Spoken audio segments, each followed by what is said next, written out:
UPSC के इम्तिहान में कामयाब होने वाले तलबा और उनसे जुड़े लोग काफी खुश हैं। इम्तिहान में कामयाबी हासिल करने वाले तलबा की मेहनत आखिरकार रंग लाई है और जो ख्वाब देखा था वो पूरा हुआ है। हमारे नुमाइंदे खुर्रम शहजाद ने जामिया मिलिया इस्लामिया और अलीगढ़ मुस्लिम यूनिवर्सिटी से पास आउट यूपीएससी के कामयाब तलबा से बातचीत की।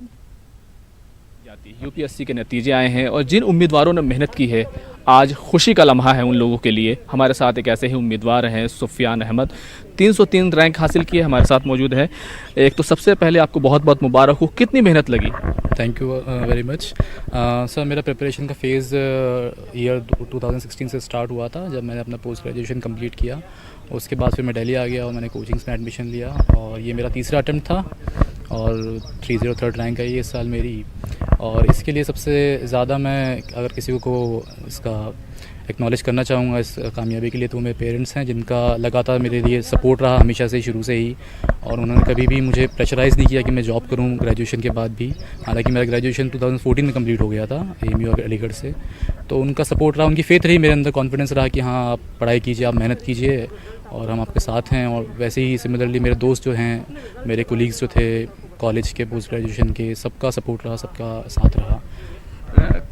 कितनी मेहनत करते थे, क्या टाइम मैनेजमेंट करते थे, स्टडी मैनेजमेंट क्या होता है? क्योंकि कहा जाता है कि स्टडी मैनेजमेंट, टाइम मैनेजमेंट ही सबसे जो है इसमें ख़ास होता है। जी, देखिए पढ़ाई तो वैरी करती है पर्सन टू पर्सन। हालांकि मैं 6 से 7 घंटे रोज़ पढ़ाई करता था और मेरे ख़्याल में कंसिस्टेंसी और रेगुलरिटी बहुत ज़्यादा ज़रूरी होती है इस एग्ज़ाम को क्लियर करने के लिए। बहुत ज़्यादा इस एग्ज़ाम को क्लियर करना बहुत पहाड़ जैसे तोड़ने जैसा नहीं है, लेकिन ये है कि आपको थोड़ा सा सब्र के साथ, पेशेंस के साथ जो है इसको परस्यू करना पड़ता है। और फिर अल्टीमेटली मुझे तीसरे अटेम्प्ट में कामयाबी मिली है, तो सब्र जो है वो बहुत बड़ी चीज़ थी। आपका ताल्लुक़ कहाँ से है और कब से आपने ये शुरू कर दिया था कि यूपीएससी के बारे में सोचना कि करना है? ये घर वालों की तरफ से था कि एक अवेयरनेस मौजूद थी पहले से? मैं वैसे तो मैं राजस्थान के चित्तौड़गढ़ डिस्ट्रिक्ट से बिलोंग करता हूँ। निम्बाहेड़ा एक वहाँ पे कस्बा है, वहाँ से मैं आता हूँ। तो मेरी स्कूलिंग शुरुआती तो वहीं से हुई 12th तक। उसके बाद फिर मैं अलीगढ़ मुस्लिम यूनिवर्सिटी में एडमिशन लिया बैचलर ऑफ आर्किटेक्चर में। और वहाँ पे जाके मुझे थोड़ा सा इसके बारे में अवेयरनेस हुई, एजुकेशन मुझे हासिल हुई कि यूपीएससी क्या होता है, या IAS क्या होता है, IPS क्या होता है। तो वहाँ से मेरा इंटरेस्ट डेवलप हुआ।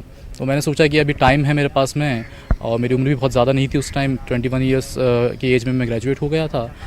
तो साथ के लोगों को देखकर मैं खुद इंस्पायर हुआ और मैंने फिर सोचा कि परस्यू किया जाए इस चीज़ को। बिल्कुल, अगर यूपीएससी में आने का फ़ैसला अगर आप करते हैं तो मेहनत तो चाहिए, लेकिन सब्र भी चाहिए। और सब्र आप जब करेंगे और लगातार मेहनत करते रहेंगे तो फिर उसका फल मिलेगा।